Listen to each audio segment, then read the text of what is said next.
Magandang hapon sa ating lahat. Saan man kayo naroon, ano man ang ating ginagawa. So tayo po ay narito ngayon naghahanda para po sa nalalapit na bagyong Pipito. Tayo po ay naglilinis ng mga damo diyan, mga dahon diyan sa ating atip. Makapal na, yun po ay mga dahon mula po sa mga kahoy ng ating kapitbahay. Ayan, kapal-kapal na. May tumubo na nga dyan papaya eh. So yun po. So tinanggalan po natin kasi, at saka yung sanga, pinuputulan natin ng sanga para po ay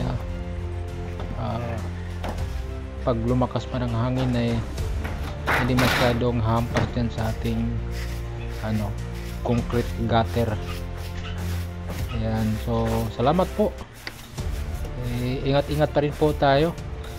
Ang bagyong Pipito po ay maglalandfall po bukas ng gabi or maybe Sunday morning, madaling araw. So kailangan po ay maging handa po ang bawat isa. Kung hindi po magbabago ang direksyon po ayon po sa track na ating pong sinusundan, sentro po ang dait Camarines Norte sa dadaan po yung tatahakin po ng bagyong Pipito.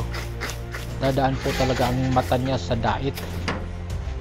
So yun po, ang tatlo ay nandoon po, sumama po sa bagyo, si Kambal, Edwin at saka si Edward, at yung tagabantay nila si Kuya Pong.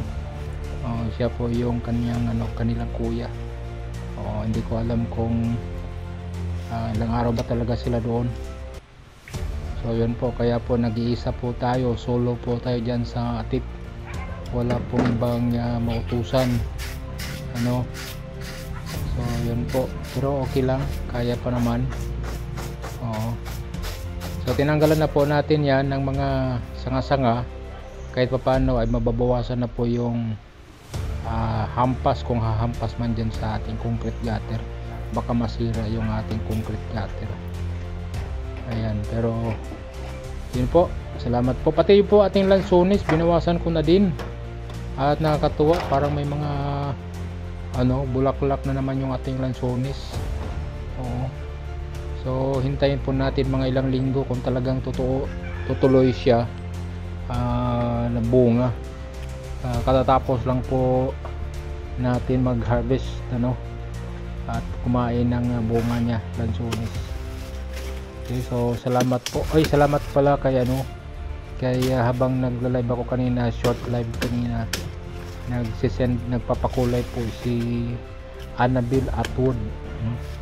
Annabelle Atwood po, nakalimutan ko kung saan siya, pero Bisaya din po yun. Mayroon po siyang anak na nakalimutan ko rin yung, tatinan ko mamaya, nakalimutan ko po yung pangalan ng anak niya. Yan, pati po yung atip pala ng church natin, nilinisan din po natin,